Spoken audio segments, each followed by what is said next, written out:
विकसित भारत का झुंझुना बजाने वाले इस बजट में बहुत सारी कड़वी असलियतें छिपी हैं। 143 करोड़ के इस देश में बेशक 3 करोड़ 20 लाख लोगों को इनकम टैक्स से, जो इनकम टैक्स भरते हैं, उससे कुछ राहत मिली होगी, लेकिन 140 करोड़ जो बाकी हैं उनका क्या? उनको कोई फायदा नहीं मिलने वाला है। और इसीलिए बजट में छिपी जो असलियत है उस पर चर्चा जरूरी है। बजट में इस वित्तीय वर्ष मतलब 2024-25 में असल में पूरी कहानी है, क्योंकि खोखले दावों को भूल जाइए, आंकड़े कुछ और बता रहे हैं। सबसे पहली बात, आर्थिक मंदी, सरकार इसको नकारती है। प्रमाण है रेवेन्यू रिसीट का 41,000 करोड़ से ज्यादा की गिरावट। टैक्स रिसीट करीब 26,500 करोड़ की गिरावट हुई है। फिर कैपिटल एक्सपेंडिचर खूब जोर शोर से प्रचारित किया गया था, उसमें करीब 93,000 करोड़ की गिरावट है। और इसीलिए ना नौकरियों का सृजन हो रहा है, ना निजी निवेश हो रहा है। फिर सरकार ने क्या किया? सरकार ने स्वास्थ्य पर, शिक्षा पर, सामाजिक कल्याण पर, कृषि पर, ग्रामीण और शहरी विकास पर, और यहां तक कि नॉर्थ ईस्ट के डेवलपमेंट का जो फंड था उसमें भी भारी कटौती करी। हेल्थ का बजट जो था उसमें 1255 करोड़ रुपए काटे गए। एजुकेशन में तो करीब 11,500 करोड़ काट दिए गए। सोशल वेलफेयर में 10,000 करोड़ से ऊपर काटे गए। एग्रीकल्चर, कृषि में करीब 11,000 करोड़ काटे गए। रूरल डेवलपमेंट में 75,000 करोड़ की कटौती हुई। अर्बन डेवलपमेंट में 19,000 करोड़ की, और नॉर्थ ईस्ट का फंड करीब 1900 करोड़ रुपए से काटा गया। एक बात और है, मोदी जी वाकई में आदिवासियों से, दलितों से और पिछड़ों से चिढ़ते हैं। उनके विकास के फंड और उनके स्कॉलरशिप की असलियत अब आप सुन लीजिए। प्रधानमंत्री अनुसूचित जाति अभ्युदय योजना में 1340 करोड़ रुपए कम खर्च हुए। PM young achievers scholarship award, जिसमें पिछड़ों को, सामान्य वर्ग के, गरीबों को, जो पीएम यशस्वी योजना कही जाती है, 455 करोड़ रुपए कम खर्चे गए। पोस्ट मैट्रिक स्कॉलरशिप दलितों के लिए 860 करोड़ रुपए कम खर्चे गए। जो ट्राइबल के डेवलपमेंट का प्रोग्राम था 670 करोड़ रुपए खर्च गए।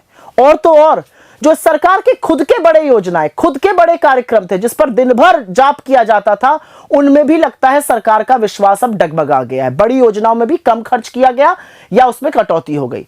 प्रधानमंत्री आवास योजना शहरी 16,501 करोड़ रुपए की कटौती हुई। रूरल में, ग्रामीण जो आवास योजना है उसमें 22,000 करोड़ से ज्यादा कम खर्च किए गए। जल जीवन मिशन में तो 74,000 करोड़ रुपए काट दिए गए। युवाओं को एक बार फिर से धोखा मिला है, क्योंकि जितनी भी रोजगार सृजन की योजनाएं हैं उसमें जो पैसा आवंटित किया गया था वो खर्च ही नहीं किया गया। पीएलआई बहुत जोर शोर से आई थी, जो माइटी लिंक थी 423 करोड़ काटे गए, और जो ऑटो से लिंक था पीएलआई उसमें तो करीब 3,000 करोड़ से ऊपर का काटा गया। स्किल इंडिया प्रोग्राम में 68 करोड़ रुपए कम खर्च हुए, होते तो शायद लोग ज्यादा स्किल ले पाते। महिलाओं और बच्चों तक को ठग डाला। महिलाओं और बच्चों की तमाम योजनाओं में पैसा काटा गया। प्रधानमंत्री पोषण शक्ति निर्माण पोषण योजना में 2,500 करोड़ रुपए कम खर्च हुए, जबकि इस देश में माल न्यूट्रिशन बहुत ज्यादा है। सक्षम आंगनवाड़ी योजना में 1,100 करोड़ रुपए की कटौती कर दी गई। वात्सल्य योजना में 8100 करोड़ की कटौती करी गई, और मिशन शक्ति में 1,695 करोड़ कम खर्चा हुए। और इसलिए यह समझना जरूरी है कि इस बजट में हुआ क्या। विकसित भारत ये जपा जा रहा है, ठीक है। अगर विकसित भारत बनना है तो भारत की जीडीपी ग्रोथ रेट को कम से कम 8% अगले 22 साल के लिए बढ़ना होगा। ग्रोथ पिछले 10 सालों में महज 6% हो पाई है। असलियत यह भी है कि इस बजट में रोजगार के सृजन के लिए, महंगाई को खत्म करने के लिए, ग्रामीण और शहरी विकास के लिए, आर्थिक असमानता को खत्म करने के लिए, मालन्यूट्रिशन को खत्म करने के लिए ऐसी कोई चीजें नहीं है जो सुई की नोक को उठाकर इधर से उधर करेंगी। और इसीलिए झुंझुना बजाते रहिए, लेकिन कुछ तो काम किया होता बजट में। बजट के आंकड़े और सरकार के खोखले दावे वाकई कुछ और कह रहे हैं।